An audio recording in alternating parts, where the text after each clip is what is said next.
Howdy guys. So, most things in life are actually quite easy. It's just that people make it hard.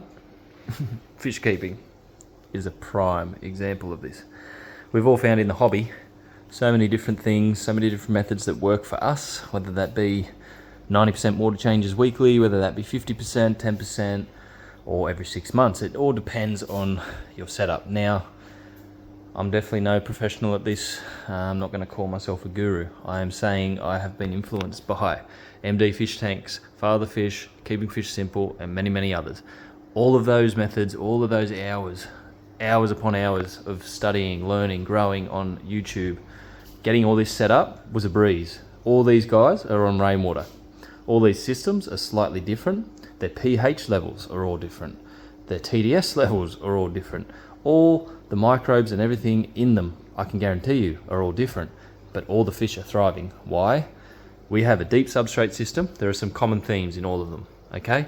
Deep substrate system. We get natural CO2 bubbling out of it because of the soil breakdown. That is just premium garden soil from my local nursery, a good brand, not the cheap shit from Bunnings that'll have plastic and metal and whatever else in it. Okay, Home Depot if you're American. Now, above that, we've got river sand, and above that, I've got pool filter sand. I've had to adapt and change. I added the pool filter sand for an extra capping because the nutrients were getting into the water column too much, causing the plants to decay, and the lighting wasn't great. So all of these things have finally got these balanced right in the top tanks because everything worked under here, okay? Everything was working, and I just had to tweak it that little bit. There's always something you can be doing.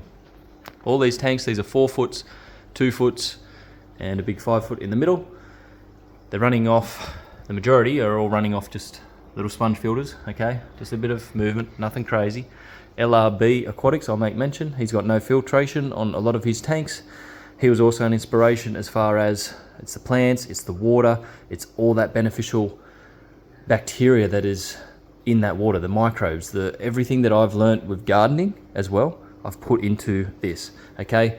It just makes sense. If you can simulate nature, whatever way possible, you're not going to fail. It's just a matter of things balancing out, okay? So if you've got a bad bug in your tank, it will eventually balance itself out. If you be smart about it and you're not overstocking to begin with, like a lot of these tanks technically would be overstocked and they've only got a shitty little sponge filter, okay? But a lot of them, all of them, to be honest, are no worries at all, okay? The water changes. Let's just touch on it because everyone in this hobby knows it's a touchy subject. The tannins are my guide on these tanks, okay? If I'm looking at them and I'm going, I can't really see my fish as clearly as I want to, I'll change the water. 50% on a lot of them. This one, 90%. And guess what? That one's got shrimp, bristlenose, fingers can't keep up. It's got baby rice fish, mystery snails, anything and everything, all of which, them 90%ers, I was doing weekly for a while there, just to really bring them tannins down because I didn't want to use carbon. And guess what? They all survived, including the shrimp. And shrimp apparently are really, really hard to keep sometimes for people. And the TDS levels in my rainwater sits at 4, okay? That's a big reason I think this is all why it's working so well. Based on what I've got in the hardscape, in the materials of whatever I've used, that dictates what the pH levels are doing, what the TDS levels are doing, all of it combined, okay? It's natural timber, it's natural rock I've found on properties. That's literally it, okay? The plants were bought from reputable places and all cut from inside tanks, okay? I really believe that there is something to these natural systems. It really makes the hobby much more enjoyable, and when I'm giving advice now to people for creating tanks, this is exactly what I tell them. All right, I'll make mention. Dirt with the sand capping, 100% the way to go. I have always believed that from the start. It hasn't let me down as far as plant growth, health of fish, breeding of fish, yada yada yada. The MD style really just looks the best in my opinion.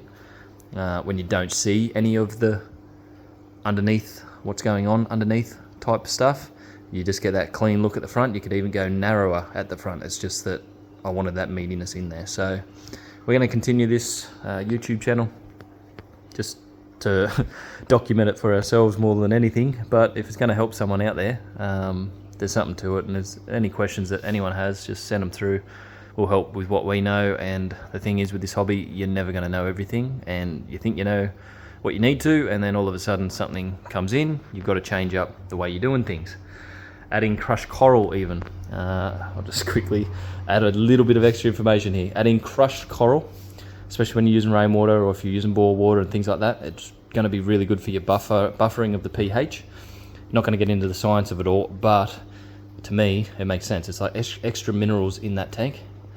It all helps. Everything's breaking down, everything's working as it should. So eventually, after a year, after 2 years, all these things might need dosing. So I might need to start dosing with the Flourish that I was using before, get some more beneficial stuff back into the water, whatever it takes. But the thing is, the fish food that I'm using, the variety of the fish food I'm using now, that's also going to be acting on the system, therefore giving all the nutrients back into the water, just like it would in nature. Okay, so every now and again, if it needs a 50%er, then that's what I'll do.